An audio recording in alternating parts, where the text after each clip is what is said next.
Welcome. No, not the step into the grandest palace in Egypt. Please enjoy some date wine and artisanal goat cheese. Kind of welcome.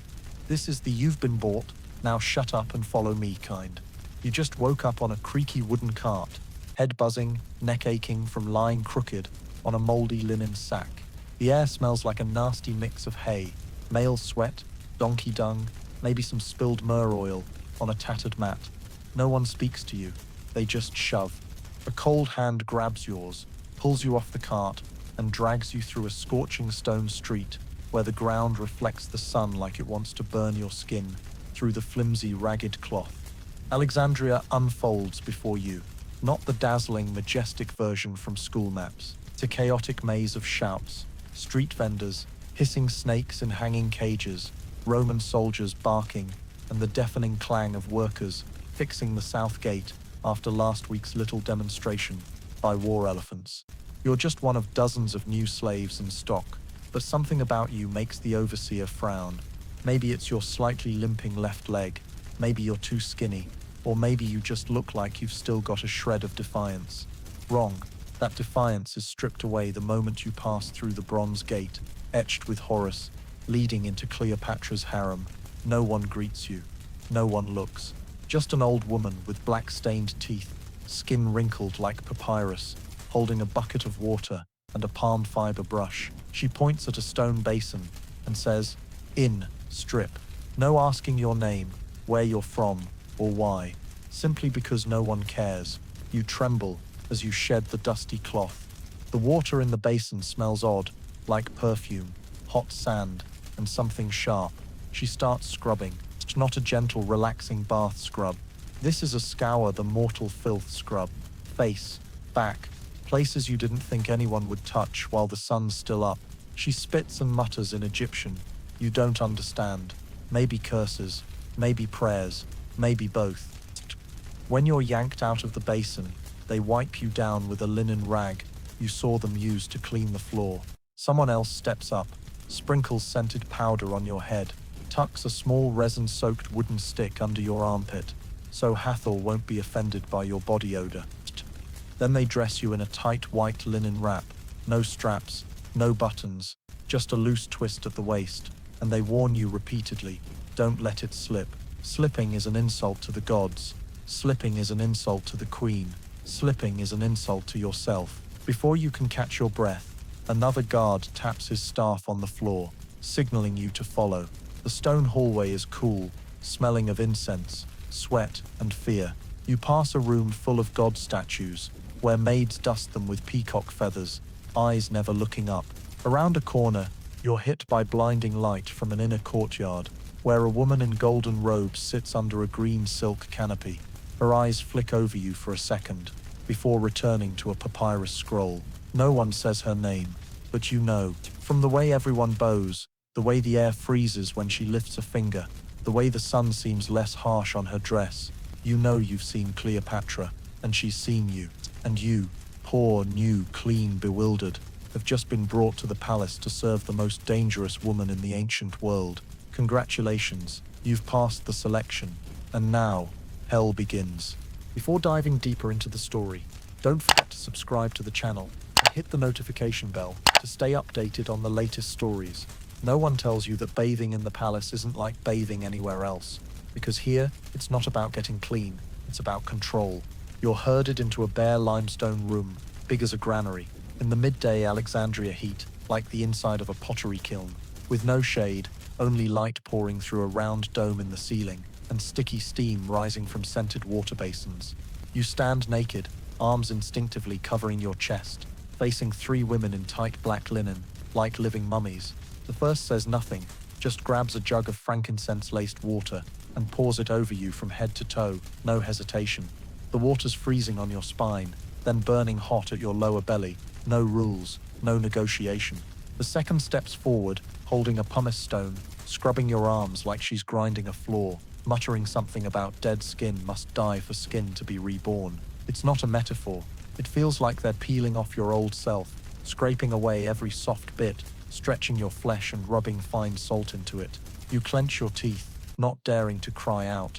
A whimper is an insult to Isis, the mistress of this place. The third oldest, with cloudy white eyes like dead clouds, steps up, holding a clay tube emitting faint smoke. "Breathe," she says, the first to speak. You hesitate. She shoves the smoke in your face. You inhale. Eyes sting, head spins, heart pounds. You stumble a bit, and she laughs. "Good. The god's smoke cleanses the soul." Right after, you're doused again, this time with a thick sludge smelling like almond oil mixed with rotting lemon peel. The second woman returns, now with a bronze razor. You want to cover yourself. You can't. Every shaved patch is a piece of you that wants to vanish. Knees, lower belly, armpits, neck, no spot spared. Each pass of the bronze blade sounds like metal scraping your dignity. But no one here has dignity, only ritual cleanliness. When no hair remains, they smear you with a thick paste like wet clay, a bizarre mix of resin and silt, and you must stand still until it dries into a crust. They say it absorbs the last mortal dust in your soul, but you're sure it's just another way to immobilize and humiliate you. When you shiver from the cold, they say, "This is an honor." When you cough from the smell, they reply, "The gods are at work." After an hour, they peel the crust off like dried orange skin, then wipe you clean with rosewater-soaked linen. Then something stranger begins. They pour oil over your body, hot oil, very hot. Each drop burns as it slides down your ribs. A small woman massages you with fists, hard as wood, from shoulders to neck to soles of your feet. You let out a soft moan and get a flick on the forehead. "No sounds," she says. "A slave who enjoys is a slave about to die." Finally, they let you wear a new cloth, white as eggshell, fragrant as warmed date wine, soft as a trap. The cloth is about 3 meters long, but they wrap you into a mobile pyramid with 2 loops and a knot just below your breastbone. You can barely breathe, but at least you're not dead. Then someone taps a staff on the wall, your signal to follow the group out. The scent of lemongrass oil and damp stone still lingers on you. You've been purified. You're clean, meaning you have nothing left of yourself. No name, no hair, no rights, no history. You're just a new, standardized, deodorized, anonymous body, ready to serve the most powerful woman in the world. And you know if you bleed, this place won't leave a trace. After being shaved clean like a cat, prepped for sacrifice, and wrapped in a white cloth thinner than a Roman noble's morals, you're led into a small room stuffed with rolls of fabric, belts, tin jewelry, scented wooden necklaces, and neatly stacked slave garments sorted by color, or rather, by rank of life or death. An older maid stands guard, holding a wooden ruler as thick as a whalebone, her gaze no different from inspecting rotten grain. Basic rank, fabric color, dull white, not ivory, not pure white. "Too pretty insults your betters, too worn insults the queen's eyes," she says. You nod instinctively. She tosses you a linen strip 3 hands longer than you, then throws in a twisted jute belt, rapid thigh twist style, cross knot, cord tucked behind the neck. Too much excess is lazy, too little is an invitation. You've never felt that dressing in a piece of cloth could be as dangerous as defusing a bomb. The room has no mirror, just a cloudy ceramic tile reflecting like stagnant water.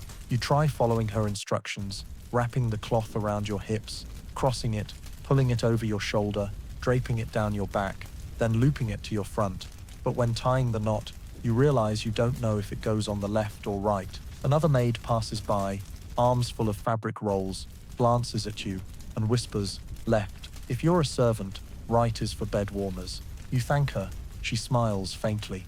The smile doesn't clarify if it's genuine or burying you with bad advice. You hesitate, sweat beads on your forehead. A drop slides down your neck, grazing the new cloth, soaking your life or death decision. You choose left. Taking a deep breath, you step out. 2 guards stand at the door, one with bulging eyes, the other with no eyebrows. Both scan you top to bottom, like they're reading the palm lines of death. One smirks, silent. The other tilts his head, muttering in Greek. Lucky you didn't get the side wrong. You don't fully understand, but since they don't raise their spears, you assume you've bought a few more hours of life.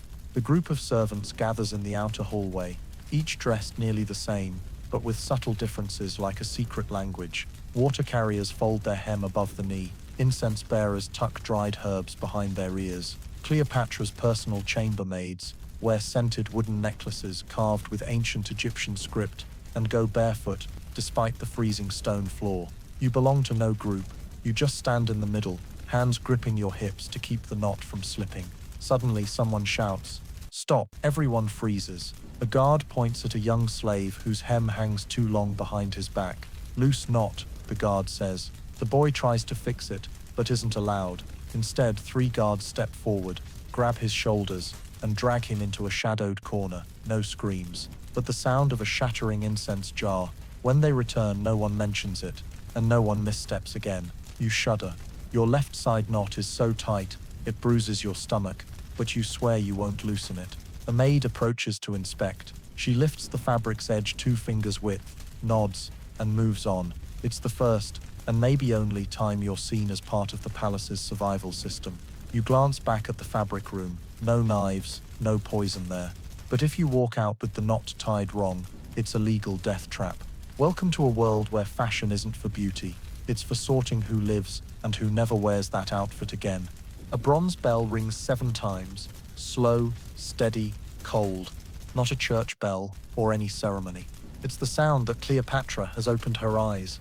And when she does, the entire palace jolts like it's been shocked. You, having just passed the ancient world's harshest dress code test, still unfamiliar with any rhythm of this place, get a hard slap on the shoulder. Hurry, water tray, oils, handcloth, frankincense. 3 minutes late, and you'll clean the floor with your blood. You don't ask questions. You have no right to. You just run, driven by the instinct of someone learning to survive on reflex, not reason. The hallway stretches endlessly, lit by sunlight through polished stone slits, the limestone floor cold but slick as ice, and your hands clutch a bronze tray holding 4 critical items you've been drilled to. Not spill, not drop, not tilt by breathing too hard. You pass others, veterans of this morning race. They don't look at you. They run like they've run 1,000 times, with the calm resignation of tamed horses. From a distance, Cleopatra's chamber door cracks open. Light from inside is hazy, like smoke, thick with a fragrance as if all of Egypt were distilled into that room. At least 5 maids are already inside, and you're the 6th. Not great, not terrible, just obscure enough to avoid being named if something goes wrong. You step lightly in, kneel on a thick Tyrian purple-dyed goat hair rug, and bow, raising the tray like offering your life. Cleopatra hasn't risen yet, but she's awake. That's the most dangerous phase. When the queen is awake but not pleased, every glance, every breath, every sound is a crime. The fan-bearer's hand trembles like it might fall off. The lyre player mutters something in her throat. You feel your heartbeat in your teeth, your ears, your gut. Another maid whispers, "Count to 3. When she turns, I hand the cloth. You place the oil, right side. If it's wrong, she'll call you superstitious." You nod slightly. Count. 1, 2, 3. Cleopatra shifts. Her hair, black as night, spills over pale green silk. Her arm stretches like a moving statue. Eyes still closed, but her mouth speaks. Who let the incense smudge? You don't breathe. It's someone else's mistake. But if they stay silent, you'll be dragged down with them. 10 seconds stretch like 3 flood seasons. An older maid murmurs, "The morning breeze, my queen." Cleopatra doesn't reply. You glance over. Her brow twitches. No one moves. No one dares fix the error. But then, she yawns, a very human sound in a divine scene. You nearly collapse with relief. Then, one sentence, "Where's the lotus oil?" Your body reacts before your brain. Your hands raise the oil vial just as a maid pulls the curtain, golden light bathing Cleopatra like it's dusted with Nubian gold powder. She looks at you, for the first time, not angry, not smiling, not nodding, just looking. And when she looks, you realize those eyes aren't just a person's. They're the gaze of an entire civilization checking if you're worthy of existing in its vortex. Then she turns away.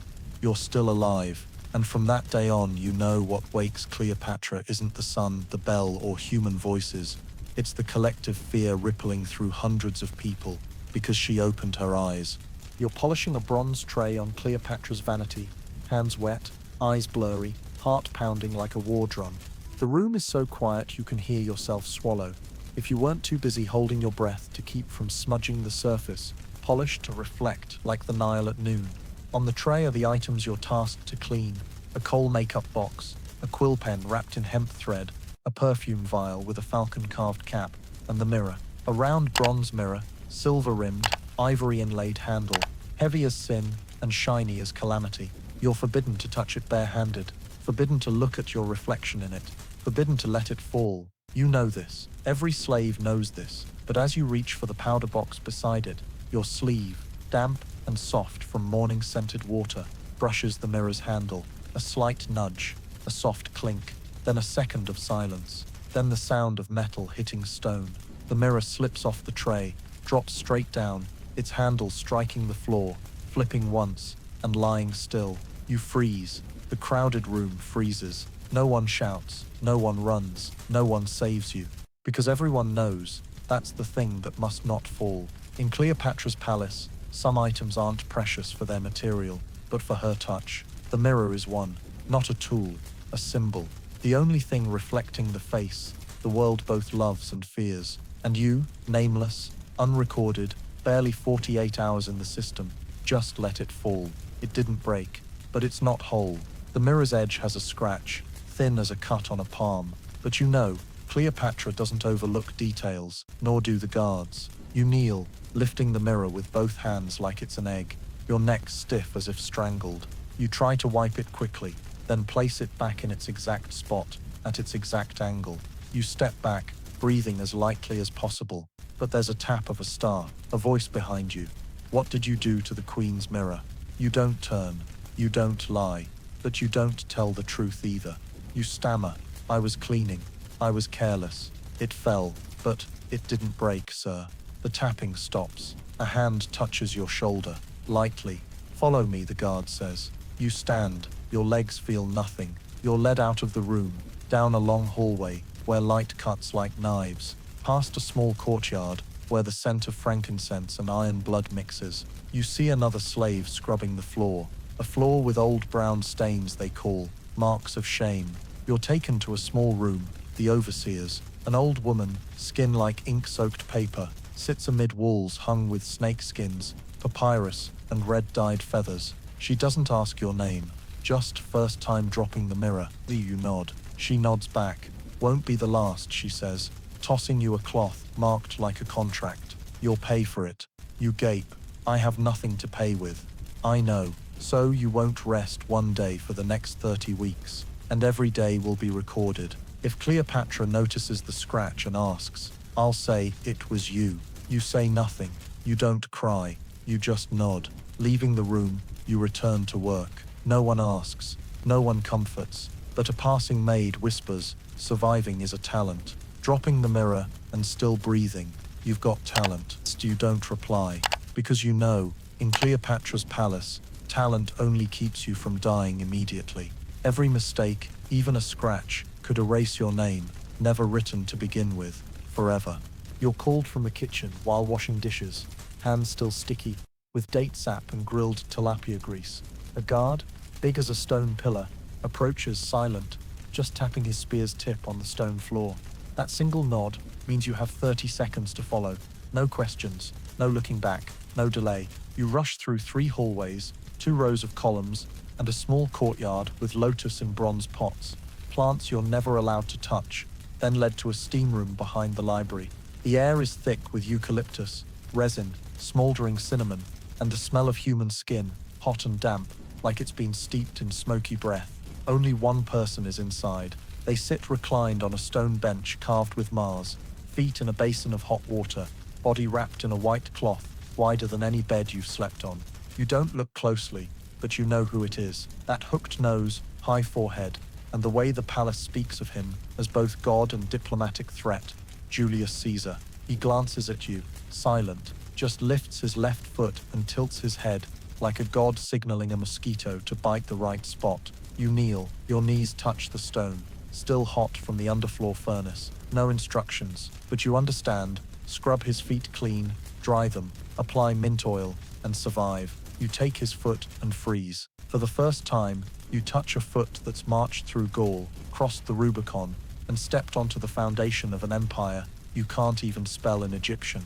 It's not soft as you imagined. Thick, calloused skin, scarred, a fresh scratch with dried blood clings to the little toe. You try not to stare, but the foot's still there.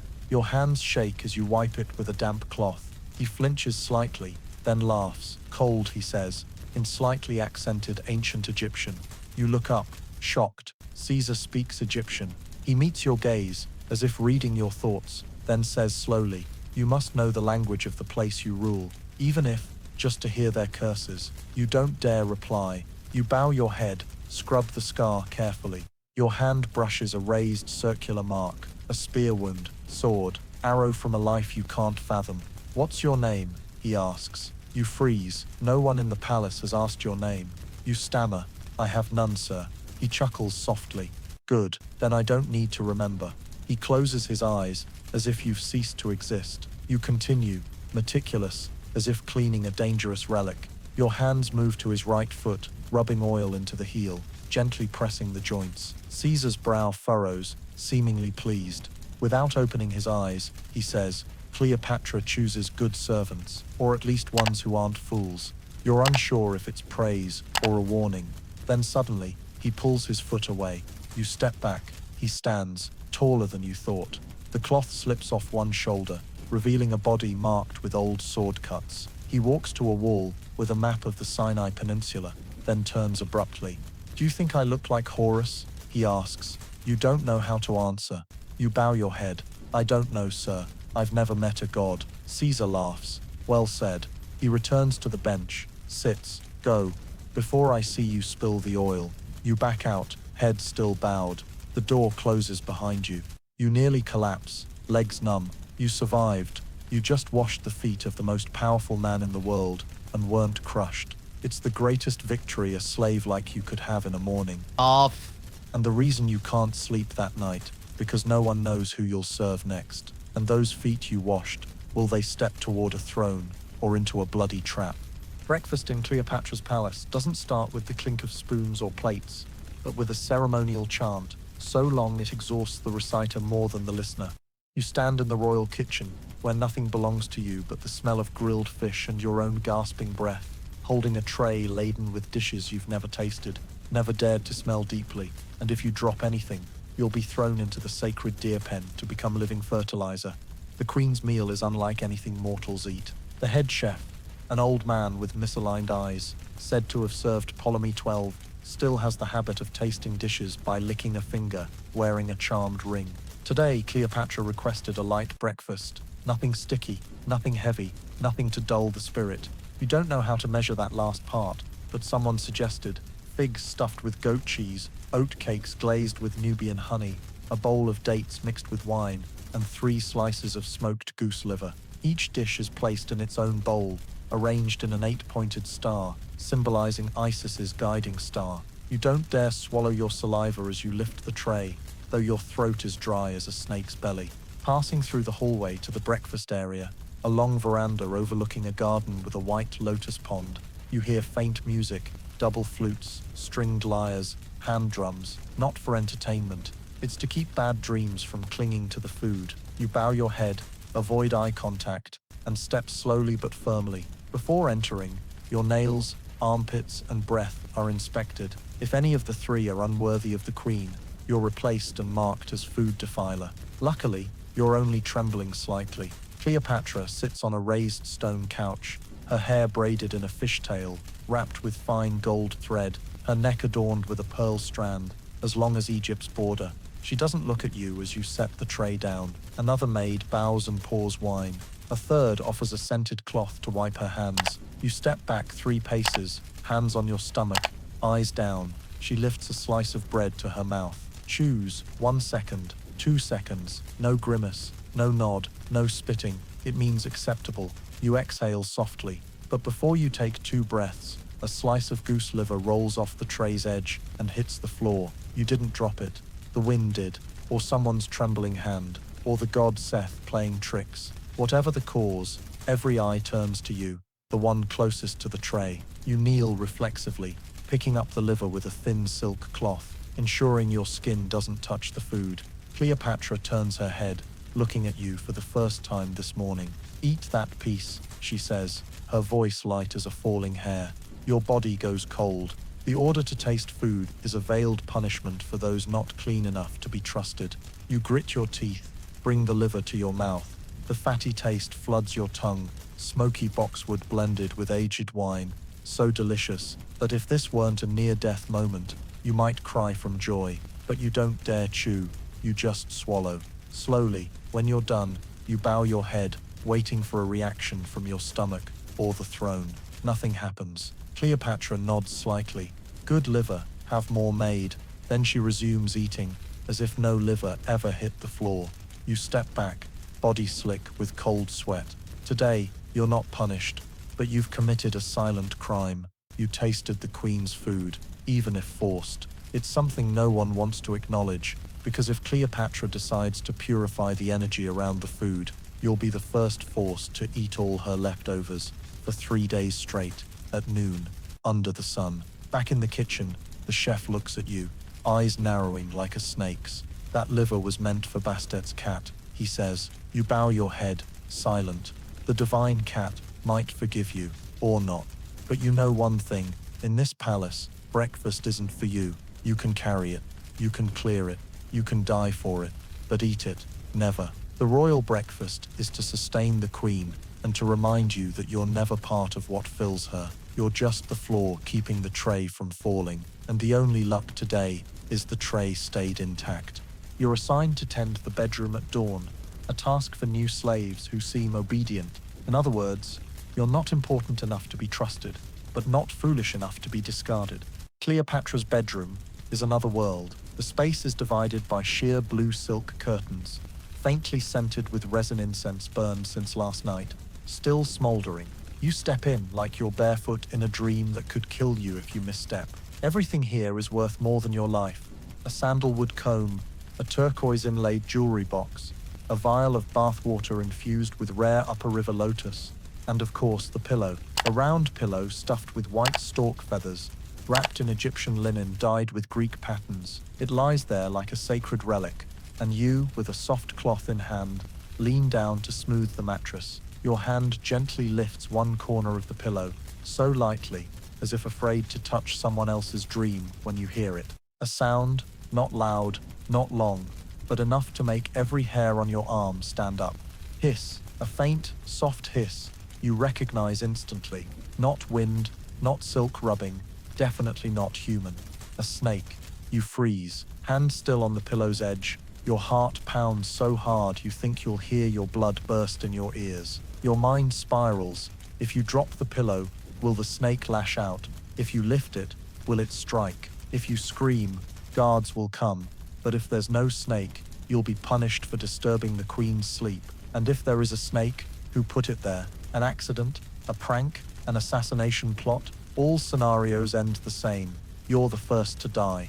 You swallow hard, gingerly lifting the pillow a bit more, your heart clenching as the fabric creases with your hand. Dim light hits the bed's edge, revealing the glossy head of a small snake, coiled in a circle like a deadly letter waiting to be read. It hasn't raised its head. Its eyes are open or lidless, silver-gray scales, faint black stripes on its back, short tail, flat belly. You don't know the species, but you know it's not a pet. You're still deciding what to do when a voice, light as steam, sounds behind you. What's the matter? You flinch, nearly dropping the pillow. Cleopatra. She's sitting up, hair slightly mussed, nightgown loose, eyes not fully open but sharp enough to turn you to stone. You drop to your knees, voice trembling. There's a creature under the pillow. My queen. She raises an eyebrow, neither panicked nor surprised. Who sent it then? As if the snake were a love letter slipped in last night. She steps off the bed, lightly grabbing a small silver-tipped staff, and flicks the pillow with a graceful move you'd never dare try. The snake slithers out, coiling, raising its head. Cleopatra looks at it like greeting an old friend. Then she says, half to you, half to herself, not my snake. Those words fall light as paper, but you hear them like a hammer on your neck, meaning someone put a snake here, meaning the queen's bedroom has been breached, and you, the only one allowed here at the time, are the witness, or the sacrifice. She gestures. A guard steps in, snatches the snake bare-handed, swift as lightning. The move is so practiced you suspect it's not the first time. He takes it away, silent. Cleopatra sits back on the bed, quiet. She doesn't blame you, doesn't thank you. just says softly, "Fix the pillow." You obey. This time your hands shake so much the pillow's fabric wrinkles, but you don't dare smooth it again. She looks at you. "You smell of fear," she says, not a question. You bite your lip. She smiles faintly. "Good. Those who don't fear don't know how to survive. You can stay." You bow your head, leaving the room. You don't dare breathe.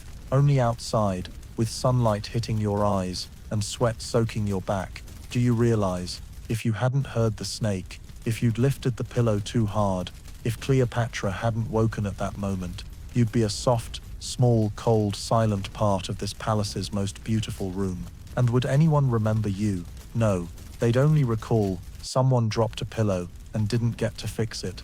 You're wiping down the stone hallway leading to the steam room, head bowed, hands gripping a wet rag heavy, with the scent of licorice and resin, when the air suddenly shifts.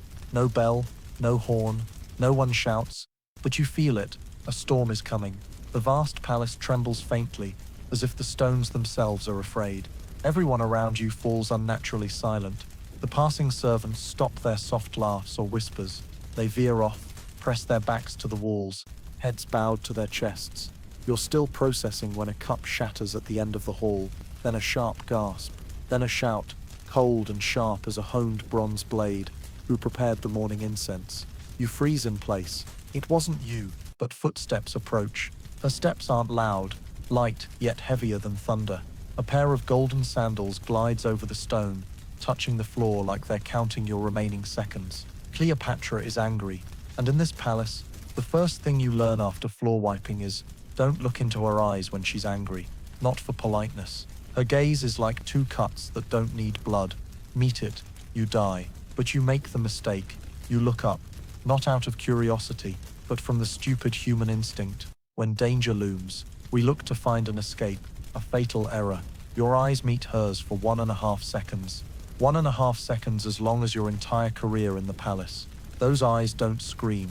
They're not furious or raging as people imagine royal wrath to be. They're calm, cold as a night well, deep as Nile sand freshly dug, and empty as a snake's belly after swallowing its prey. You bow immediately, but it's too late. "You looked at me?" she asks, her voice low but drowning out every sound in the hall. You collapse, forehead to the floor. "I beg forgiveness. I didn't mean to." Your voice trembles, not from fear of punishment, but because you can't guess her true mood. A moment passes in silence. Then, the soft rustle of her silk dress sweeps over the stone. Cleopatra steps in front of you. You don't dare look up, but her shadow blocks the light flooding the hall. "You?" she asks. You nod. "Name? I have no name, my queen." She pauses.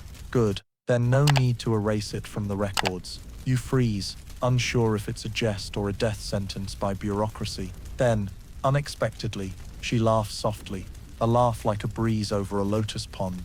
Not warm, but not entirely cold. "Do you know why I'm angry?" You don't answer. Guessing wrong could cost your tongue.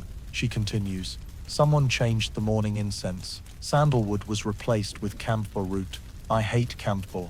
It reminds me of hospitals. Only now do you dare look up, slowly, and see her, standing there in a white dress with gold trim. Hair braided to one side, neck draped in black pearls. Her face is bare of powder. Only the light through the window makes her cheekbones glow like a statue. You suddenly understand, deep in those eyes, it's not just anger, it's loneliness. The sole ruler of an empire, constantly under threat of being toppled, menaced by Rome, with love wielded as a weapon. She can't afford anyone's mistakes, not even yours. "Don't let me see your eyes again, unless I call for you," she says, not with hatred or blame, just as if commanding a shadow. You nod, face to the ground. She turns away. When her dress vanishes behind the arched doorway, it's like the ice melts. The air returns. People start moving again, light as birds dodging traps. A maid approaches and whispers, first time looking at her, and still alive. "You should pray." You nod, silent, because now you know, Cleopatra's gaze isn't just punishment. It's a reminder you exist in her world, and one blink from her could make you vanish. Like a speck of dust, no one remembers was ever on that cold stone floor. You're summoned to the library behind the Isis temple at noon, when the courtyard's stone tiles burn.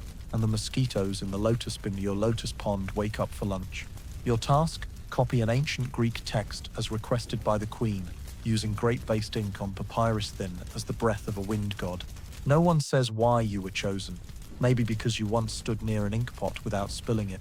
Maybe because you didn't scream when whipped. Whatever the reason, you're now sitting cross-legged in a sweltering room, facing an unwritten scroll, a faded original text, and a wooden pen so thin you think a slight squeeze would snap it like your life last week. The overseer, a young priest with a face stern as a stone tablet, says only 3 sentences, no spelling mistakes, no tearing the paper, no sweat dripping on the text. The 4th rule you must intuit: a mistake means death.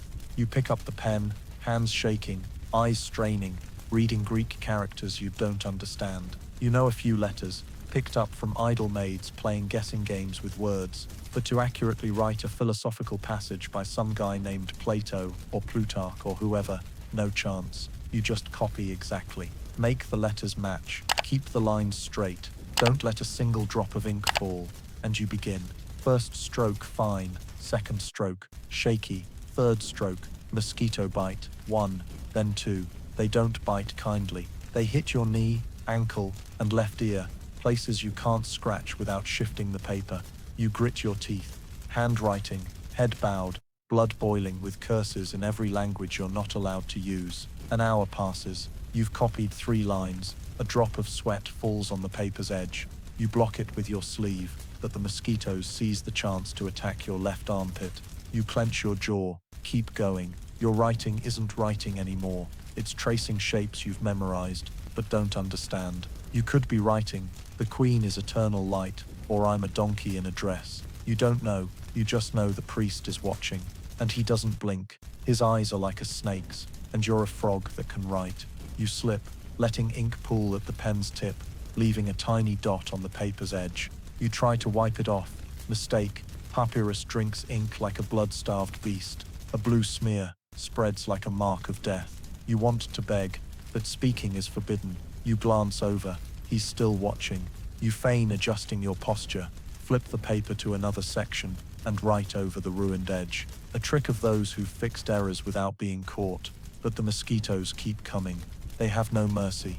They don't care you're on a sacred task. They see only damp skin, fresh blood, and no net. You endure, until the 7th one stings the back of your neck, making you flinch and skew the line you just wrote. The final letter curves like a drunken cat's claw. You freeze. The priest steps forward, silent. He bends to inspect the crooked line. He looks at you. "Strong wind?" he asks. You nod instantly, like a drowning man grabbing a snake. He nods back. "Then I'll close the door," and he leaves. You can't believe it. You're alive. You hurriedly finish the rest, hands trembling, body itching everywhere. When done, you place the scroll on the stone table, bow, and await judgment. The priest reads, or pretends to, and nods slightly. Acceptable. 1 word, but enough to keep you from the cold storage. You leave the library with both arms red from mosquito bites, shoulders aching from bad posture, and a head full of Greek symbols meaningless to you, but proof you survived a test, where a nose twitch could be grounds for execution. You return to the kitchen, where they're baking dill-infused bread. No one asks what you did for 3 hours. No one praises your survival. But you know you just copied an ancient text in a language you don't understand, tortured by mosquitoes, like a condemned soul, and kept your letters aligned. You don't know what the text said, but if it mentioned patience, you're its living proof, though itching. You're given 1 task this morning. Change the water for the cat. Not just any cat, the sacred cat of the Bastet Temple, believed to be the living embodiment of the goddess of motherhood, fertility, and moonlight.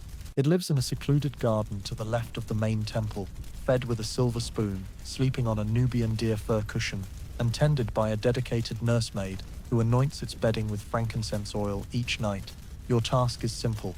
On paper, fetch water from the sacred well, pour it into a blue stone bowl carved with Horus's eye, bring it back at the hour of the cat, place it precisely by the fig tree where the cat rests, without tilting, spilling a drop, or being a second late. You're careful. You bow. You wash your hands with lotus-scented water before touching the bowl. You carry it with both hands like it's a curse. But what you didn't account for is the fig tree root protruding by the stone path, thin as a jest from the god Seth. You trip, you don't fall, but you lose balance for half a second. And in that half second, the bowl, sacred, divine, unique, slips from your hands, falls, hits the stone, shatters, not loudly, but enough to echo through the garden like a drum summoning judgment. You stand motionless, hands empty, face pale. Your eyes are glued to the bowl's fragments on the ground, like the shattered pieces of your own soul. The sound draws attention. From the myrrh bushes, a priestess runs over, her robe flapping with her steps. She looks at you, at the shards. Her eyes widen as if you've just slain Bastet herself. You broke the sacred cat's bowl. Her voice doesn't shout or hiss, just quiet enough to shame you more than any yell. You want to kneel, want to scream it was an accident. But in Cleopatra's palace, there are no accidents. Every mishap is betrayal, or a test from the gods. The priestess turns and leaves, as swiftly as she came. You're left in the garden with the cat staring from its cushion like a disappointed deity. It doesn't meow, doesn't hiss, just narrows its eyes, stretches its claws, and licks its paw slowly, as if passing sentence. An hour later, you're summoned to the temple. 3 priests await. Before them is a new bowl, identical, but you know nothing can replace the original. One asks, "Do you know what you've done?" You nod. "I broke Bastet's sacred water bowl." "Why?" "Because I tripped." "The fig tree?" "Yes, sir." "So, was it Seth teasing you, or were you irreverent?" You stay silent. No answer is right or wrong. They confer in ancient Coptic, then declare you must atone through a purification ritual. Not burning, not lashes. Worse, you must stay silent for 3 days, bathe in water mixed with ashes from the broken bowl, and sleep in the garden, beside the cat, if it allows. For 3 nights, you lie on the cold stone, using your cloak as a blanket, curled up like a heap of failure. The cat doesn't approach. It occasionally passes by, its tail brushing your face as you drift towards sleep. Once, you dare open your eyes to look at it. It's sitting, gazing at the moon, a living symbol staring at another symbol. In that moment, you understand why they call it a god. On the 4th day, you're summoned to the temple. The priestess says, "The cat has forgiven you. It didn't leave." You bow. No one praises your survival. No one gives you a new bowl. But from that day, you're allowed to change the water again. This time, you carry the bowl, with both hands, step by step, eyes never leaving the ground. The cat doesn't look at you, but it doesn't turn its back either. And that's enough. You broke the sacred cat's bowl, and you're still alive. In this world, that's a small miracle, or a long warning. You're dusting in the basement's spice vault, where everything is worth more than royal blood. Resin from Punt, sandalwood from India, wild lotus oil that blooms only 1 night a year. Each container sits in a black wooden box carved with reliefs, each lid sealed with beeswax bearing the high priestess's mark. You're only allowed to wipe the outsides, not open, not smell, not ask. But this morning, something's different.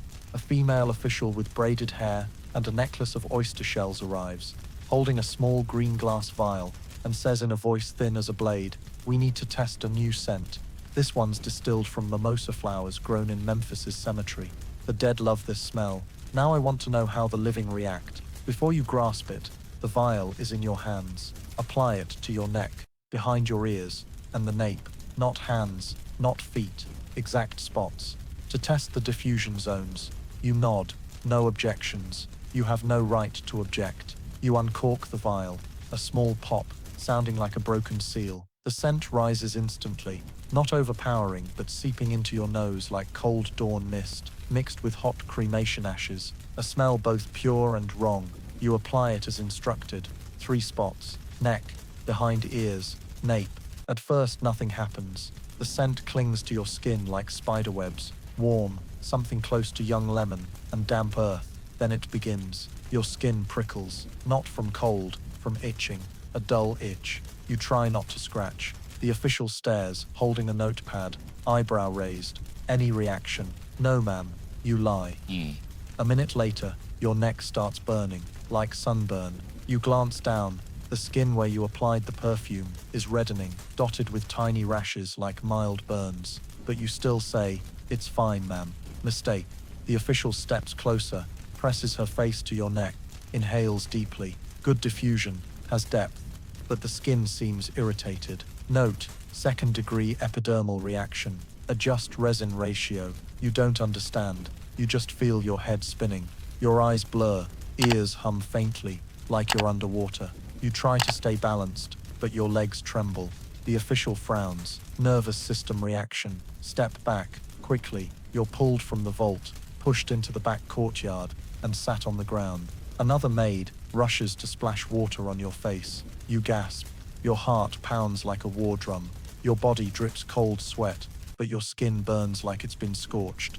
The official steps out, writing more. Scent diffusion. Good. Physical impact. Unstable. Needs further testing. On someone else. You don't know whether to be relieved or terrified. You just escaped an experiment, but you know there'll be another subject. Maybe you. Again. You're taken to a restroom, but forbidden to touch water. The scent must linger, at least 6 hours to test retention, they say. 6 hours. 6 hours, living with a smell that gives you a headache, makes your neck burn like embers, and draws stares from passers-by, as if you're rotting from within. By the 4th hour, you start smelling something else. A metallic tang, rusted iron, like dried blood, mixed with water, used to wash corpses. You ask a nearby maid, "Do you smell anything strange?" She shakes her head. You laugh dryly, not from amusement, because you know your nose is betraying you. At day's end, you're cleaned with water, infused with wild mint. The scent vanishes, but your skin stays red for 3 days. No one apologizes. No one checks on you.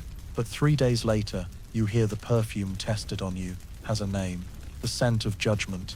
It will be applied to the goddess's statue during grand ceremonies to remind the people that beauty can also hurt. You don't laugh. You don't feel proud. You only know you once wore a scent meant for statues and nearly died for it. You're not a goddess. You're just a lab rat, alive, but not fragrant. You were called as the sun dipped below the western columns, the last light staining the sky red like diluted blood. A good omen, the priest said, for offering to Isis on the 3rd moonlit night of Happy. This year's ceremony was grander than usual. Word was Cleopatra sought blessings for a secret meeting with a Roman envoy, and as always, a divine night meant hell for slaves. You were assigned the role no one wanted, torchbearer. Not an ordinary torch, sacred ones made of pine soaked in black resin, burning fiercely, thick with smoke, smelling of scorched hair and hot stone combined. 12 large torches formed a circle around the altar, each held by a slave, fixed in place for the 3-hour ritual, standing motionless, no coughing, no shaking, no fainting. You were told, if your arm tires, shift your weight, if your legs tire, grit your teeth, but never drop the torch, for if the flame dies mid-rite, they don't replace the torch, they replace the slave. You stood at the southern position, near the side entrance. Good, far from the queen's gaze, close to an escape, but the smoke from the incense and torches drifted straight toward you. As the procession began, priests in white bandages, foreheads painted with Horus's eye, barefoot on hot sand, your head buzzed like a swarm of flies circling your skull. The chants rose in ancient Egyptian, unbroken like water leaking in the night. Bronze drums started, slow, then quickening, each beat rattling your ribs, as if counting how long you could endure. The smoke thickened, your eyes stung, you half closed them to keep tears from spilling. But then your legs began to numb, one knee trembled slightly. You shifted your stance, unnoticed. It held for a few minutes. Then the smoke grew denser. The drums pounded harder. A goat was led out. You couldn't see clearly, only heard its panicked bleating. Then a single chop. Silence. The smell of blood spread on the breeze. A priest caught the blood in a golden bowl, sprinkling it on a linen cloth, spread in the courtyard. The main ritual began. Everyone chanted, raised arms, beat drums, burned incense. You stood amid a ring of fire, a ring of people, a ring of sound from the Nile's depths. Your eyes darted in your head. Your ears rang like they held water. Your hand shook. You gripped the torch tighter, hot. The handle sweated resin and wax, searing your hand like fire itself. You gritted your teeth, telling yourself, "It's not fire, it's not me, I'm just a pillar." You felt less than human, just an object holding up flame, standing between the god's ceremony and the invisibility of those who serve. A moment later, a priestess approached, eyes avoiding you, sprinkling perfume on your torch. The scent made you want to retch, lotus mixed with goat's blood, musk with human sweat, divinity with misery. Your head swayed. The drums kept pounding. The chants continued. A scream rang from a corner of the courtyard. Another slave had fainted. His torch fell. People rushed over, not to save him, to drag him away. The body was pulled past you, face down in the sand, hands still curled as if clutching the torch. You shuddered, gripped your handle tighter. You wouldn't be next. You wouldn't. You counted silently. 1, 2, 3, each second stretching like a lifetime. You didn't know how long you could stand, only that when the drums stopped, you hadn't fallen. When the chants quieted, your hand still held the torch. When the last priest declared, Isis has accepted the offering, your vision darkened, but you stood. The rite ended. They collected the torches. You let go, feeling nothing. Your hand was red, fingers swollen, skin blistered where it touched fire. No one asked if it hurt.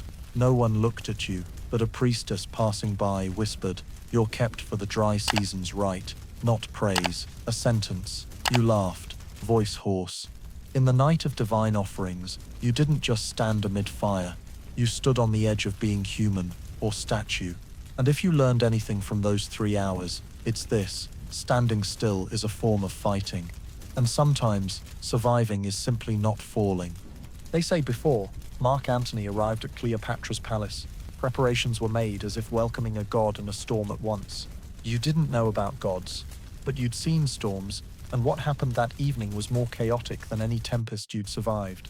Antony arrived at the hour of the monkey, around 3 in the afternoon, drunk, exuberant, carrying 2 wine jars larger than your body, a band of musicians from Thebes, and 3 small monkeys with silver collars. No one knew why. The guard leading him in whispered, "He's in his charmingly deadly phase." You just bowed your head, as usual, a sign to clear the banquet table. Not his table, the queen's, because Antony wanted to sit beside the beauty. The table was rearranged, draped with red silk, embroidered with a laughing Dionysus, smirking both drunk and menacing. When Cleopatra entered, everything stopped. Antony's eyes gleamed like wine cups reflecting torchlight, his mouth splitting into a grin as he slapped the table. "She's here, the heart of the Nile, the soul of the East." Cleopatra smiled, graceful as if she hadn't heard it 10 times before. You bowed low, making yourself invisible to both. The feast began. Wine spilled over cups before the first dish arrived. Antony ate like a beast, proving it was alive. He guzzled wine, gnawed duck legs, then recounted battlefield tales with greasy hands, pounding the table like commanding troops. Cleopatra nibbled grapes slowly, as if controlling the room with the length of each chew. You stood behind a stone pillar, holding a cloth, eyes scanning like you were calculating when to dodge a flying object. And then it happened. Antony called for music. The band began playing something like a snake, arguing with a frog. He nodded, then sudden as a battle maneuver, stood, swung his arm, and hurled a wine cup at the big drum. Wine splashed 2 serving girls. Neither dared cry out. Cleopatra only smiled lightly, raising her cup. "You always break the silence." Antony laughed louder, "Because silence makes me feel like an emperor." He turned to you, yes you, and shouted, "You, come here." You froze, but you stepped forward. Antony thrust out his hand, pointing at a wine jug. "Ever drunk this?" You shook your head. "Drink now. I want to see an innocent face taste a conqueror's wine." You glanced at Cleopatra. She nodded faintly. Or you imagined it. You lifted the cup. The wine hit your lips. The thick fermented grape smell struck like a punch. You took a small sip, enough to make your head spin. Antony roared with laughter, then slammed his hand on the table. Everything shook. A silver tray tilted. 2 cups rolled off the edge. One hit the floor, shattered. You knelt to pick up the pieces, and then no one knew why. Antony grabbed the table's edge with hands like oars and heaved. The table flipped. Cups flew. Grapes rolled. Bread crumbled. Wine spilled like sacrificial blood. Everything froze. You knelt amid the chaos. Antony stood, breathing heavily, eyes red. Cleopatra sat, unruffled, unangry. She tilted her head and said, "I hope your drunkenness doesn't spill into politics." Antony gave a hoarse laugh. "Politics? I'm just reminding you." Every feast can end in chaos, or a kiss. No one laughed. Cleopatra stood, brushed her hands. A delightful evening, an interesting meal. I'll change my attire. She left the room as if strolling through a garden, not witnessing a dining room riot. Antony watched her go, then turned to you. You clean. Then he stomped out, crushing a pomegranate underfoot. You exhaled, then began picking up shards, wiping wine stains. You weren't beaten, weren't scolded. But you understood in Cleopatra's palace, a table wasn't just for dining, it was a battlefield. And you, the table clearer, were always the one collecting the wreckage of war, though never invited to sit. You were called during the midday break, trying to nap by the northern kitchen wall, where rare shade let you breathe, without burning. A guard approached, said nothing, just tapped his spear on the stone 3 times. You stood, legs still numb, heart used to cautious beats. You were led through 2 corridors of white stone, where footsteps echoed like a reminder. You'd never forget you were in a palace, where power was measured in silence and blood. The guard stopped before a small room under the hallway, to the embroidered fabric stores. The door was ajar, no one inside. "Clean it," he said. "That's all," then left. You pushed the door open. The first smell wasn't perfume or oil, it was metallic, blood. The room was nearly empty, a stone table in the center, an oil lamp long extinguished, and a dark red streak from the table's edge to the floor. You stood, heart slowing, mind screaming. No one told you who was hurt. No one said if someone died. No one said what happened. But you knew. This wasn't a kitchen accident. You knelt, holding a rag, the water in your bucket, growing cold despite the midday heat. You wiped. Slowly, steadily, no questions. The blood had dried at the edges but was still wet inside. Some spots formed a handprint, small, maybe a woman's. Some stretched into a trail, as if someone was dragged while still alive, or not quite dead. You bit your lip, hands shaking, but not allowed to stop. Each time the rag touched blood, it felt like touching a secret, and nothing was more dangerous than secrets in this palace. Near the table's leg was a sandal mark, not a slave's. The flat leather kind only advisors or close officials wore. You tried not to look, but your eyes flicked back, a reflex to know whose trace you were wiping, and whether you'd be next if you dropped the rag. A female official entered later, eyes not on you, only the floor. She nodded, wiped the wall too, then left. No asking your name, no asking if you were tired, no one asked why there was blood. You understood, the less you asked, the longer you lived. You wiped the cold stone wall, where faint marks like clinging handprints showed, 3 long streaks, 1 cut short. You didn't know if they were real or imagined, but you wiped carefully, as if apologizing to whoever left them. When done, the bucket water was brown, the rag tattered. You were led out, told to wash your hands with lemon-soaked salt water, a ritual to cleanse impurity, but everyone knew. It meant if asked, you could say, "I'm clean, I'm uninvolved." You weren't questioned further, weren't allowed to ask. That evening, while sweeping the courtyard, you heard a serving girl had suddenly vanished. Some said she was sick, others said she offended a Roman advisor. An old woman whispered she'd heard something she shouldn't have. Her name wasn't mentioned. Her face you only vaguely recalled, but you knew, if you asked, if you spoke, if you admitted seeing blood, you'd be next to be cleansed. That night, you lay on the dirt floor, back aching, head throbbing, the smell of blood lingering on your hands despite 2 washes. You didn't pray for justice. You didn't ask why. You only hoped tomorrow. Don't let me be called to wipe again. In Cleopatra's palace, blood was part of the stonework, and sometimes your job wasn't to clean it, but to pretend it was never there. You'd never entered the eastern quarters, home of Prince Caesar and Cleopatra and Caesar's son, until this morning, when a female official called you, in a tone like you'd won a prize and a curse at once. You clean the eastern bath. There's a small incident. You nodded, clutching a wooden basin and rag, asking nothing. No one said you could.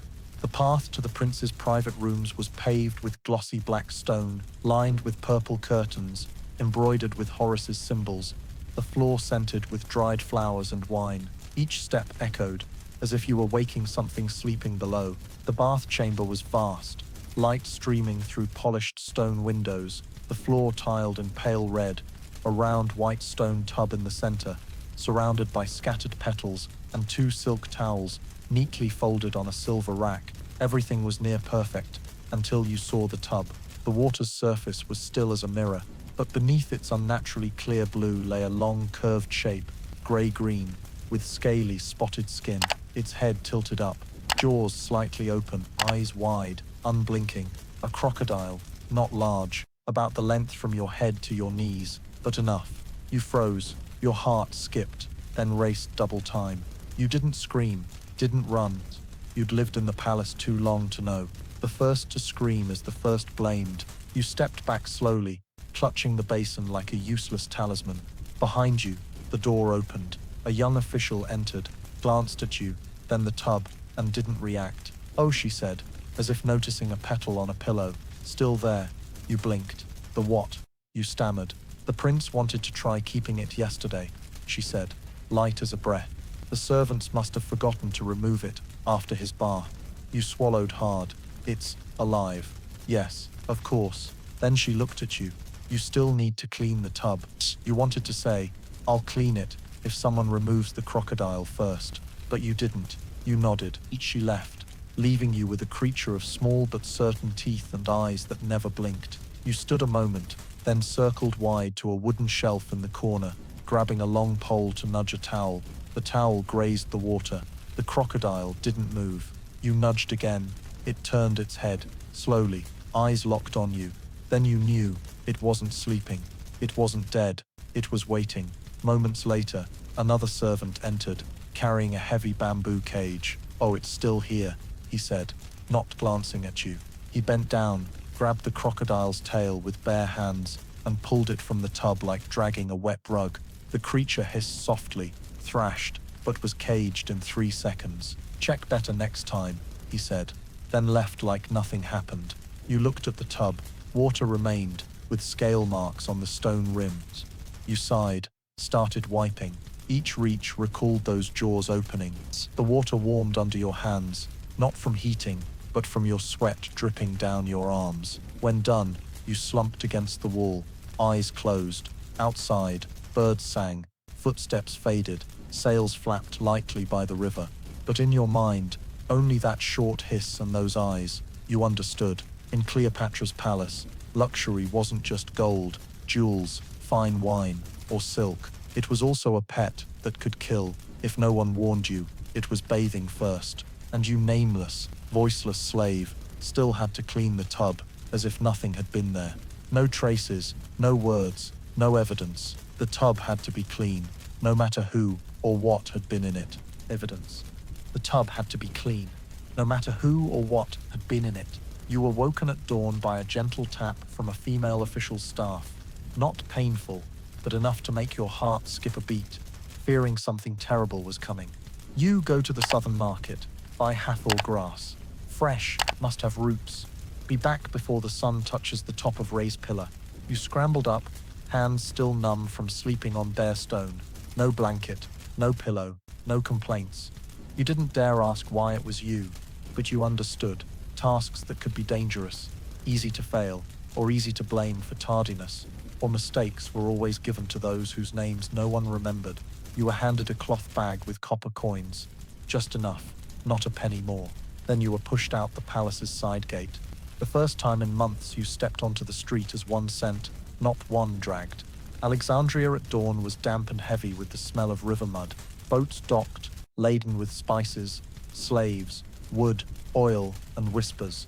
You crossed 3 blocks, avoiding the gaze of Roman guards at the gates, heading to the slave market, the only place selling fresh Hathor grass. No one explained why a sacred plant grew in such a defiled place, but you'd heard it, only sprouted under the heels of those who'd lost freedom.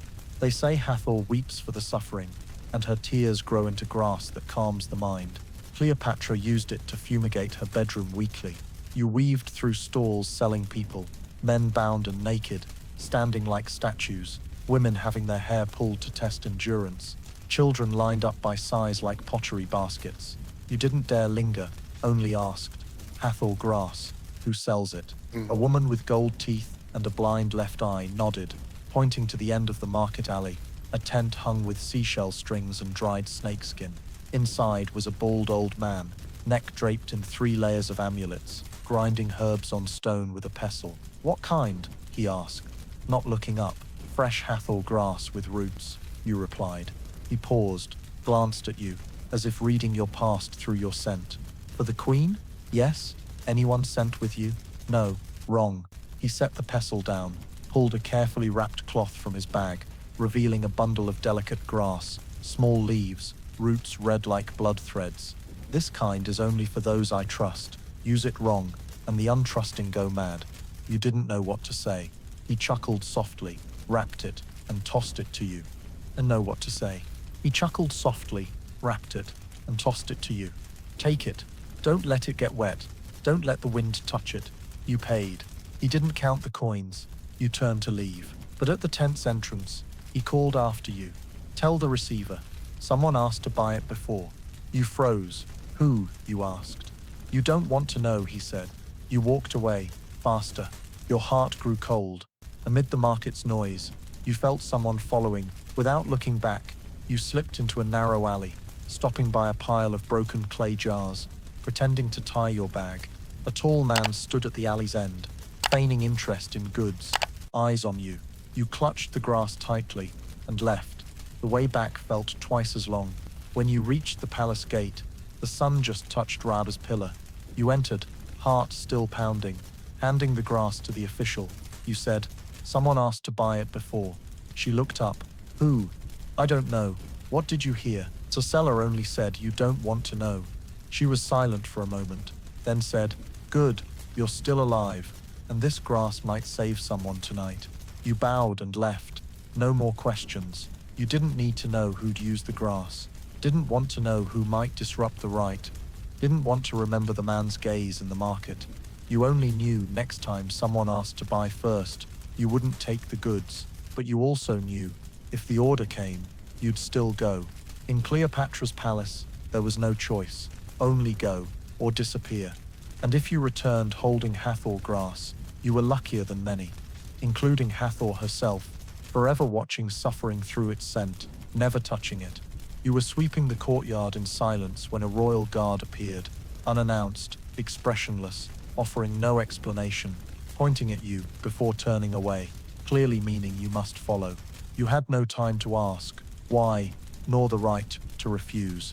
You dropped the broom, following him through 3 corridors, a lotus garden, and a row of hawk-headed statues to a room with light soft as morning mist, its door opened by hand, but untouched by any who dared. Inside, Cleopatra sat on a chair carved with the goddess Seshet, holding a papyrus scroll and a small reed pen. She looked up as you entered, neither smiling nor frowning. "Do you read Greek?" she asked. You stood straight, eyes down, voice barely audible. "I know a few words." "Good, then you'll read the Iliad to me." Her words hit like a strike from Thor, misplaced in the wrong mythology. The Iliad, you knew what it was, a saga longer than a scholar's dreams. You'd heard another servant speak of gods, Troy's wars, someone named Achilles, but that was hearing, not reading. She handed you the scroll, pointing to a red-inked section. "From here." You took it, hands trembling. The ancient Greek script, handwritten in black ink, curled like snakes. You took a breath and began reading, hesitant, off rhythm. The first line sounded like someone piecing together a language fresh from learning the alphabet. Cleopatra didn't interrupt. She slowly opened an ink jar, dipped her pen, and wrote on another paper as you struggled through the 3rd line. By the 5th, you stumbled, mispronouncing a god's name. She looked up. You just turned Hera into a slave. You sweated, bowed deeply, stammering apologies. She waved a hand. "Go on. Everyone starts somewhere." You continued. Slowly you realized she didn't need you to learn. She knew the passage by heart. She was listening to test you. More precisely, she was teaching you, in the way of someone who could call Caesar a bedmate, and still find time to correct a slave's pronunciation. After you finished the assigned section, Cleopatra set her pen down, looking at you briefly. "Your reading voice isn't bad, but you fear every word." You nodded. "I'm not used to reading aloud." "Get used to it," she said. "You're a slave, yes, But that doesn't mean you must stay ignorant forever. She stood, walked to a black wooden shelf, and took another scroll. This is the Odyssey. Easier, more interesting. Read a section tonight, then return tomorrow. You took the scroll, feeling like you'd been given something not of your world. She said no more, only waved you out. On the way back, you passed Roman soldiers, practicing swords, blood and sweat flying, steel clanging like a threat. You clutched the scroll, wondering if what you held could save you among them. That night, you hid in a corner of the courtyard, where moonlight was bright enough to read. You opened the Odyssey, tracing each letter, like finding the sun in darkness. You misread, corrected, read again, stumbled. Some parts flowed smoothly. Others made you want to burn the scroll for their difficulty. But you kept reading, because someone like Cleopatra told you to, and strangely, you weren't afraid anymore. The next morning, you returned. She sat as before, new scroll, eyes waiting to see if you knew the difference between a floor-cleaning servant and a word-cleaning one. You read, better, smoother. You saw her shoulders relax. For a moment, she closed her eyes, not from sleepiness, but as if listening to music. When you finished, she smiled, faintly. Good, she said. You live another day. You bowed, not daring to smile, but you knew for the first time you weren't just the tray holder or blood wiper. You were the one who read poetry. In Cleopatra's palace, that didn't grant you rights. But maybe, just maybe, it let you keep your name, at least in the heart of the one listening. You began trembling in the afternoon, while washing the statue of Anubis's feet with perfume mixed from lotus roots and myrrh resin. At first you thought it was just cold, then your hands shook so much you spilled half the ladle of water, then your neck stiffened, your eyes blurred, ears rang, body burned like it was roasting, but your lips felt cold, as if licked by Seth himself. You were dragged to the 6 slaves' quarters, a low-ceilinged stone room, dark and reeking of wilted herbs and sweat. You don't recall when you were laid on the straw mat, only that someone shoved a mint-soaked cloth in your mouth and said, "Don't bite your tongue, or the gods will take your voice too." Then you drifted into delirium. In your fever, you saw yourself floating on the Nile, between banks lined with shadows tall as columns, eyes red like embers, holding whips. One said, "This one doesn't respect the gods." Another replied, "Or he's possessed by a demon." You screamed, but heard only a hiss. You convulsed. Someone held you down. A rough hand drew an ank on your forehead with something wet and cold. Maybe water, maybe blood. You woke at midnight, sweating like a flood. Beside you was an old woman, head wrapped in a shawl, eyes cloudy as smoke, holding a bowl of glowing coals and a half-burned bundle of grass. She inhaled the smoke, then blew it into your face. "Get out of him," she muttered, chanting in a tongue you'd never heard. Not Egyptian, not Greek, not human. You tried to sit up, but she pressed your shoulder down. "Don't, the demon hasn't left." Another shiver ran through you, like black, cold water draining from head to toe. You didn't know if it was malaria or possession, only that your body wasn't yours. By morning, you were moved to the back courtyard. Lying on a mat in the sun, they placed a small bastic cat statue beside you, not for protection, to watch. Palace folk believed cats saw true souls. If the cat left, it meant no human remained inside you. You lay there, eyes half open, watching the cat stare unblinking. Once, it lifted a paw to leave. You coughed. It stopped, then lay down. You knew you'd gained another breath. A young priest came, holding a vial of green liquid, pouring drops on your tongue. The bitterness made you want to vomit. "To purge the fever," he said. "If you live past noon, Hathor has spared you. If not, it's set." You didn't know who decided, only that for the next 4 hours, you drifted between sleep and waking, hearing chants, soft bells, dripping water. You saw yourself walking a long, doorless corridor. At its end was a stone platform, where Cleopatra sat, eyes glowing. She pointed at you, then turned away. You woke, coughing violently, still beside the cat. It was sleeping. You didn't die, but weren't fully alive. 3 days later, you could walk, gaunt, pale, but feverless. They gave you a neck amulet, not to ward off illness, but to show others. This one was judged by the gods, and spared. From then on, when you tired, people looked and whispered, "He's been through it once. Next time won't be so easy." You no longer feared illness. You feared what happened during it. Feared not knowing who owned your body. Feared the cat's gaze when it almost left. And most of all, feared that if fever struck again, you wouldn't see Cleopatra in that dream corridor, but someone else, on a throne, not turning away. And that time, no one would place a statue beside you. You were called to the training hall behind the dance chamber near dusk, when golden light like honey poured through the slits of silk curtains and mosquitoes began hovering over the stone floor. A female official tossed you a small bronze jug and said curtly, "You'll learn to pour wine for tomorrow night's dance feast." It sounded simple, pouring wine. Anyone could pour wine. But then you were led into the training room and quickly understood this wasn't pouring. It was a ritual of survival. The room was vast as a lecture hall with no chairs. Its polished stone floor, so slick each step risked disaster. In the center stood a long banquet table with wine jugs, crystal goblets, floral decorations, and 5 stone statues of honored guests, positioned as if they were truly seated. You'll move to the drum's rhythm, step without sound, bow low enough to hide your nape, but not so low as to seem scheming. Pour enough, no overflow, no drips, no clouding the glass. And when you turn to leave, pivot on your heel, not your hips. Pivot with your hips, and you'll be whipped. That was the overseer, a woman with a face like the goddess Maya, stripped of mercy. You began, first step, too fast. You slipped, nearly fell. Then the bow, wrong depth. Your hair nearly grazed a goblet. When you poured, your hand shook, wine spilling in 2 streams, one into the glass, one onto the table. "Stop," she barked. "Douse your wrists." A serving girl brought a basin of cold water, pouring it over your hands. You shuddered. Again, the drum started. You moved, step, bow, pour, better.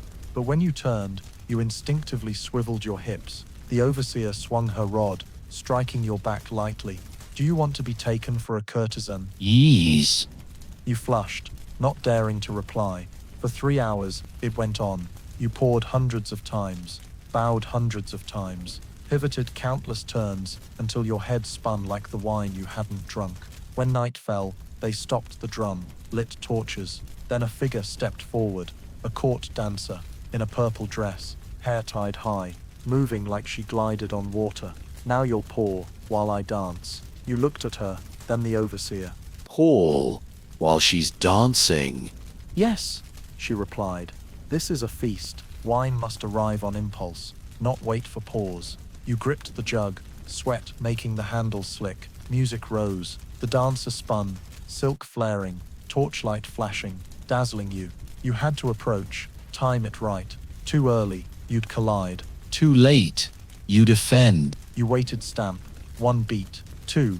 You stepped in. The dancer swept past, like wind over stone. You poured. A thin stream hit the glass. No spill, no cloud. She lifted it, chin raised, silent. But she didn't throw it in your face. So, you survived. Practice continued. Each step was a guess at another's heartbeat. Each bow, a gamble with honor. Each pour, a prayer. Don't spill, don't trip, don't let a drop hit the stone floor worth more than your lineage. When they let you rest, it was nearly midnight. Your hands were stiff as wood, feet swollen, shoulders numb. But today's lesson was more than skill. It was a ritual to tame you, turning a slave into a seamless backdrop for a lavish ceremony where the smallest gesture could shatter the court's mask. The next night, you stood by the real banquet table. Music played, the dancer moved, guests laughed, and you, bronze jug in hand, poured wine, unnoticed. That was the sign you'd done it right. In Cleopatra's palace, if no one remembered you were there, you'd become part of the ritual, a shadow, a shade that could bow deeply without spilling. And sometimes, surviving was simply not letting a drop of wine fall at the wrong moment. Last night's feast ended late, when the moon had climbed a top rose pillar and Alexandria's most powerful reclined on silk cushions, laughing at stories you'd never understand or be allowed to. You performed your role as wine pourer, light steps, deep bows, steady pours, heel pivots, 3 steps back, no more, no less, no surviving if you erred. When the feast ended, you were ordered to clear the remaining goblets. 1 wine glass, still over half full, sat on the table's edge, near where a Roman general had been early in the evening, but vanished after half an hour, for reasons no one mentioned. You didn't think much. Your eyes were bleary from sleeplessness, legs trembling after 6 hours standing, head throbbing like ants were biting inside. You looked around, no one there, no one watching, no one would know. So you lifted the glass. A small sip, sweet on the tongue. Grapes, wood, a faint burn in your throat, better than anything you'd ever tasted. You swallowed, and instantly regretted it. Not because someone caught you, but because minutes later, your stomach churned like a Roman legion marching inside. You doubled over but had to finish clearing. Back at the sleeping quarters, the pain grew fiercer. Not the gentle ache of hunger, a pain that drenched you in cold sweat, hands shaking, skin burning, then freezing, then burning like fire within. You tried lying down, curling up like a fetus, hoping it would pass. It didn't. Your stomach twisted in waves, like an invisible hyena's claws gripping you. You vomited. Nothing but yellow bile and panic. An old serving woman found you, took you to the sick room where you'd lain after your fever. She lifted your eyelids, smelled your sweat, shook her head. Not fever, she said. This is the stomach of a fool. You had no strength to react. A young priest came, asked what you ate. You didn't speak, didn't dare. If they knew you drank a guest's wine, you'd be punished as a thief, or worse, an assassin. The wine's taste lingered in your mouth, but you only shook your head, managing a weak don't know. They gave you bitter herb water, a black, thick liquid that burned your throat like scraped charcoal. You passed out. In your delirium, you saw yourself tied to a sacrificial table, a goat asking, "Do you know whose glass that was?" You screamed, "No." The goat laughed. Then you deserve the pain. You woke at midnight, soaked in sweat, stomach lighter but still aching faintly, like the aftermath of unspent wrath. The old woman returned, pressing a small packet into your hand. "Next time you take what's not yours, bring this." You opened it, a pinch of black seeds, smelling of ash and resin. "Put one in your mouth before drinking. It won't save your life, but it'll keep you from begging to die." You thanked her, mouth more bitter than before. The next day, you returned to work. No one asked why you were gone. No one probed your stomachache. But a female official passed by, glanced at you, and whispered, "Roman wine isn't for Egyptian slave stomachs." You didn't reply. You knew you'd been warned. This time you lived. But in Cleopatra's palace, a glass of wine was never just wine. It was a test, a trap, a sweet punishment, a costly lesson taught by your own guts. And you from now on would remember, never drink what no one gave you, even if it's half a glass, even one sip, even if you think no one sees, because someone always knows, and your stomach, it's the most honest betrayer. You were chosen to hold the fan at a private audience, a seemingly harmless task, but one of the palace's most dangerous, because you stood close, too close, to those who could decide an empire's fate with a nod or a frown. You stood behind Cleopatra, slightly to her left, holding a peacock feather fan nearly as tall as you, its ebony handle inlaid with ivory, and you must not tremble, must not make a sound, must not fan too hard. Her hair couldn't shift. Before her was Julius Caesar, no stranger to this palace, but this time he sat not just as a former lover, but as one holding her military, diplomacy, and past in his hands. You didn't know what they said. They spoke in low Latin, mixed with ancient Greek, like a code between two minds born to rule the world, but you felt it clearly. This wasn't a conversation. It was a political dance of eyes, smiles, and timed sips of wine. Cleopatra tilted her head, her gaze sharp as a freshly honed blade. Caesar sat upright, touching his glass's rim but not drinking, only turning it as if weighing an unknown decision. You stood there, your heartbeat loud in your ears. Each time Cleopatra smiled, your spine chilled. You knew behind that smile could be a trap, a plan, a deal, or a verdict. Each time Caesar smiled back, your stomach tightened. You also knew behind that nod could be a promise to preserve her throne, or a scheme to drain Egypt's troops before withdrawing affection. They smiled, lightly, like old friends recalling memories. But you, the fan holder, didn't dare breathe deeply. Sweat beaded on your forehead, but you didn't wipe it. Your arm ached, but you didn't lower the fan. Even a wrong move could disrupt the rhythm of two minds, dueling in silent language. Suddenly, Cleopatra tilted her head, calling you there. Switch hands. You startled, quickly changing hands, though your left arm was swollen like a gourd from holding too long. She glanced at you, not pleased, but not angry. Caesar looked at you, just for a moment, then turned away. No one spoke, but in that instant, you understood you'd become a real element in this room, no longer a shadow. And that in this palace was more dangerous than being invisible. When the meeting ended, Caesar stood, bowed. Cleopatra stood, extending her hand. He kissed its back, not as a lover, but as an ancient ritual from a century past. She smiled. He smiled. You didn't smile. You held your breath. They turned, walking in opposite directions, like planets briefly aligned in an eclipse. You stayed, still holding the fan, sweat dripping onto the stone floor. You'd stood near the world's greatest power, and lived. No one praised you. No one said you did well. But the last official to enter looked at you, saying softly, "You didn't fall." Good. In Cleopatra's palace, sometimes all you needed was to not sweat on the throne, not brush the fan against the queen's hair, and not let a wrong breath escape when they were smiling. Because some smiles in the palace weren't for joy. They were to see who was sharp enough not to smile back. You woke in the dead of night, cold sweat pouring, as if you'd been dunked in a Nile basin in winter. Your heart pounding like an invisible hand was squeezing each beat. The dream hadn't faded. It clung to your mind like undried resin. In it, you were bound, lying in a freezing stone coffin, the lid closing as darkness crashed like a river, breaking its banks.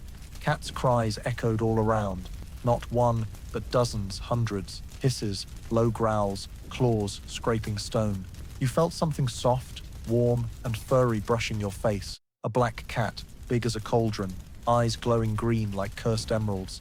It lay on your chest, settled as if choosing you as a pillow for its death. You couldn't breathe, hands tied, legs immobile, head slamming the stone with each panicked heartbeat. Then a voice rang in your head, clear as if whispered in your ear, because you dared break Bastard's bowl. You jolted awake, still in the sickroom corner of the slave quarters, on a damp straw mat, no coffin, no black cat, but the air was thick with cold ash and half-burned incense. You tried to breathe, but the smell dragged you back to the dream, making you want to scream. You'd heard of an ancient rule: if someone defiled a sacred cat's object without atonement, they'd be buried alive with a cat to cleanse the soul and warm the goddess. You didn't believe it until you recalled that cat's stare, and you couldn't ignore that. 2 days ago, a black cat on the altar shelf watched you the entire time you cleared the table. The next day, you lived like a tightrope walker. Every cat's cry made your hair stand on end. Every glance from an official, every step of a guard nearing you, made you think, they know you dreamed of being buried. They know it wasn't just a dream, a warning. You went to the old healer, whispering, "If someone dreams of being buried alive with a cat, what does it mean?" She looked at you, saying slowly, "It means you owe, and Bastet has come to collect." Terrified, you begged for redemption. She gave you a pinch of dried incense and a chant: "Scatter this around your mat. Recite 3 times. Bastet, forgive me. I'll bear a day serving the cat goddess. No complaints, no deep sleep." That night, you followed every step. Not a word missed, not a motion wrong. The next morning, no dream, but a white cat sat at your feet, silent. It didn't look at you, it just turned and walked away slowly. You didn't dare call it, didn't dare move. You only sat, breathing lightly, trembling, but knowing you'd lived another day in Cleopatra's palace. Sometimes the scariest thing wasn't the queen's wrath or a Roman sword. It was a cat's glance. A dream that wasn't just a dream, and the fear of being buried alive, not in the ground, but in your mind, every time you forgot that even cats here held more power than you. That night, you were assigned to guard the incense storeroom, a low-ceilinged limestone chamber with a window small enough to reach through but not escape if trouble came. Wind from the river blew in, cold and damp. Rain started at midnight, and rain in Alexandria wasn't like market or field rain. It was oppressive, chilling you until your bones shrank. The storeroom's straw roof, used only for unimportant places, leaked. Cold drops hit your neck like fingernails whenever you tried closing your eyes for a moment's rest, making your skin prickle as if touched by Seth. Your task: guard the precious incense, resin, dried flowers, sandalwood branches, sweet grass oil, because rumors spread of slaves stealing for the black market or someone sabotaging the ritual supply. You didn't ask why you were chosen. Maybe because you weren't strong enough to fight off an intruder, or because you were nameless enough that no one would care if you vanished. You clutched a damp blanket, kept the oil lamp burning steady, eyes darting between dark corners. No bed, just a rolled-up foot mat for a seat. You'd seen 2 rats, 1 cockroach, and you swore something stirring behind the wooden chests to your left, but you didn't dare check. Then, around the hour of the ox, as rain pounded the roof and wind whistled through wall cracks like calls from the underworld, you heard breathing. Not yours, not a rat's. Human breathing, slow, wet, like someone stifling pain or hiding fear. It came from behind you, in the gap between the stone wall and a wooden chest. You didn't turn, not because you were sure it was a ghost, but because if it was a person, you didn't want to know who. Your heart pounded so loud, your ears heard only its thumping. You quietly lifted the oil lamp, hand shaking, the flame flickering, casting light behind you. Nothing, just the shadow of a chest, stretching across the wall like a reaching arm. You sat back down, but the breathing continued. Closer now. Wind couldn't make that sound. Rats didn't breathe like that. You thought of all the executed, once held in this storeroom, before being taken away. They say their souls lingered, unpurified by proper incense. You didn't believe it, but you weren't sure. You recalled an old woman's words: if you hear breathing behind you in a rainy night, don't turn. Whisper, what do you need? If there's no answer, it's a ghost. You gritted your teeth, faced forward, voice hoarse. What do you need? No reply, but the breathing stopped. Then, a paft, the lamp went out. Darkness swallowed everything. You screamed in your head but made no sound. You held your breath. The silence was so thick you heard water dripping through the straw roof onto your neck. 1, 2, 3 seconds. Then a hand touched your shoulder. You leapt up, hitting the wall, a silent scream. But the hand grabbed you, held you, and a voice whispered, "Shh, it's me, a person." The young guard from the storeroom door. "I'm hurt," he said, breath ragged. "Couldn't come by day. Someone wants me dead. I'm hiding here." Before you could ask, he collapsed behind the chest, moaning softly. You looked down, blood speckled from his leg, pooling on the stone. You were torn. Flee and report him, or stay and be implicated. But he was there, and in some foolish impulse, you wiped the blood with a cloth, relit the lamp, and pulled the blanket over the chest. By morning, the relief shift came. You sat, face pale, hands dusted with ash and blood scent. No one asked. No one checked closely. The guard was gone before dawn. You didn't know if he lived. You only knew that night. It rained, the straw roof leaked, and the breathing behind you wasn't a ghost. But the fear you felt lingered, as if it whispered now, every time you closed your eyes. The palace air was thick as boiling resin from morning. Every step unnaturally light. Whispers hushed like wind through curtains. And the experienced, slaves who survived 3 missteps sweeping the courtyard, knew Cleopatra was angry. Not the usual anger over a misaligned mirror or insufficiently scented perfume. A royal rage, the kind that could banish someone to an outlying temple or make them vanish without a name. You felt that anger like an undercurrent in the stone, cold, silent, strong enough to break a god's statue if you stepped wrong. The problem was, you didn't know why, and that scared you most, because when you didn't know who erred, you suspected yourself. What had you done? Yesterday, you cleaned the mirror. It didn't break. You changed the cat's water. It didn't scratch. You fanned while she heard poetry.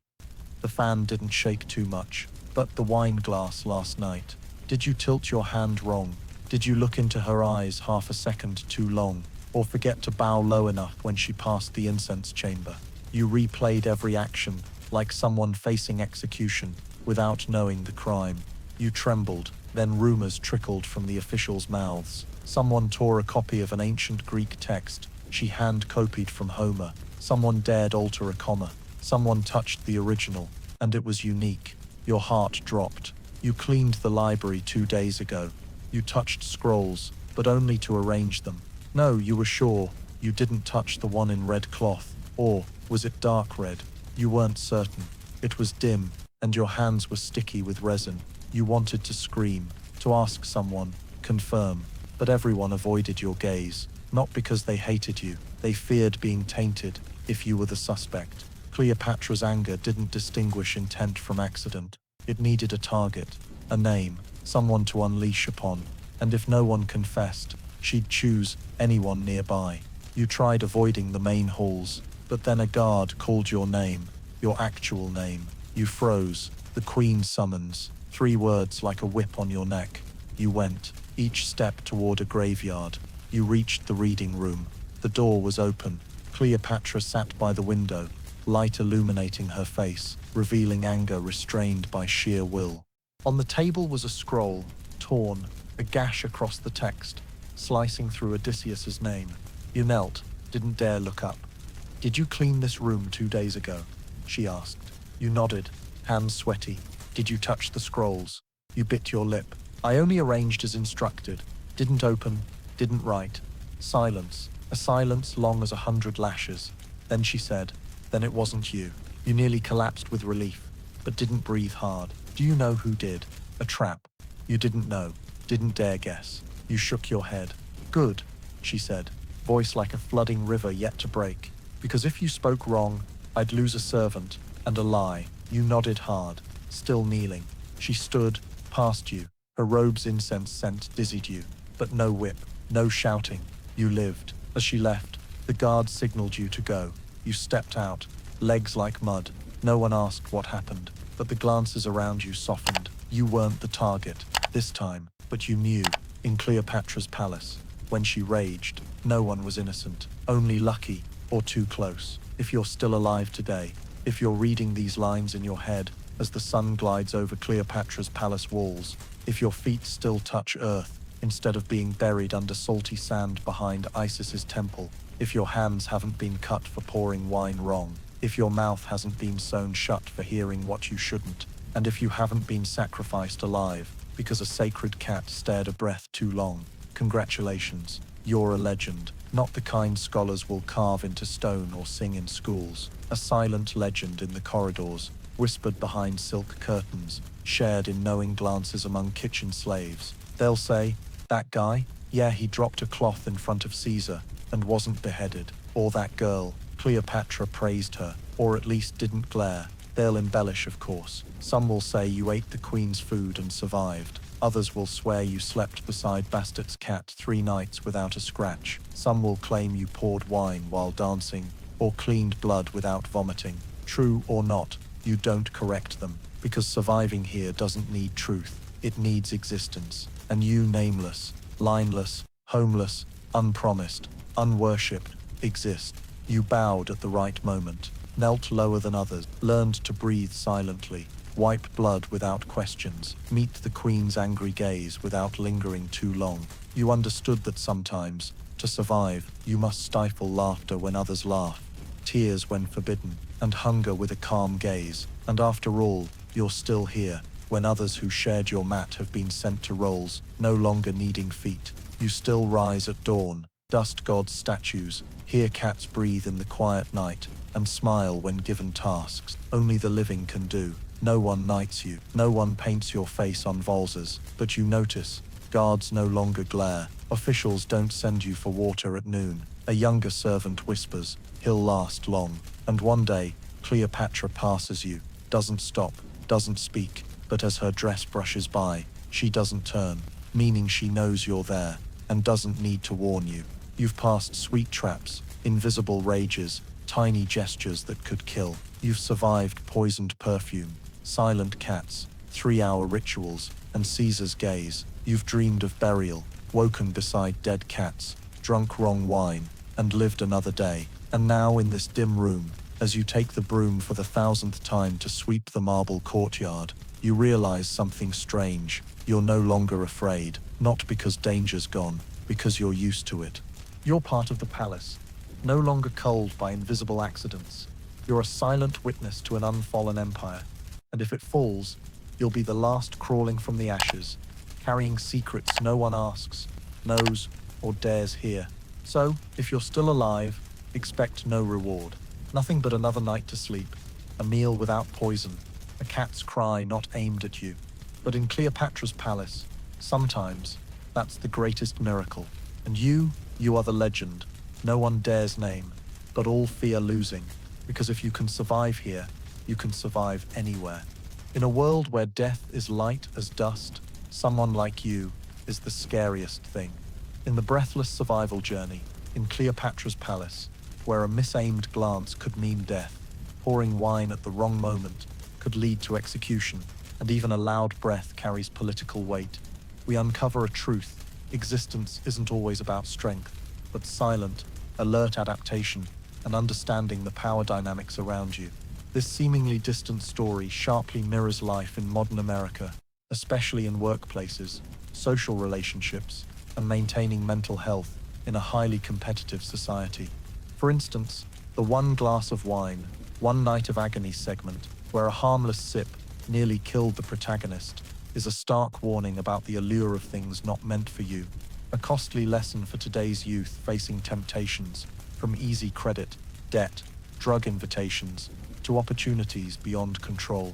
Or in Cleopatra Smiles, Caesar Smiles, you don't dare breathe. The protagonist learned to stay silent, neutral, keeping personal emotions out of the powerful's dialogue. That's a vital lesson in emotional intelligence, a key skill in modern American workplaces. Ultimately, the story shows you don't need to be the best, but the one who quietly reads the room, plays their role well, and keeps dignity in a world swaying between promises and daggers. And if you do that, you're a legend in modern times. If you've survived the survival journey in Cleopatra's palace, don't forget to subscribe to dive into more impossible lives with me. Thanks for following. See you in the next video, where you might not be as lucky as this time.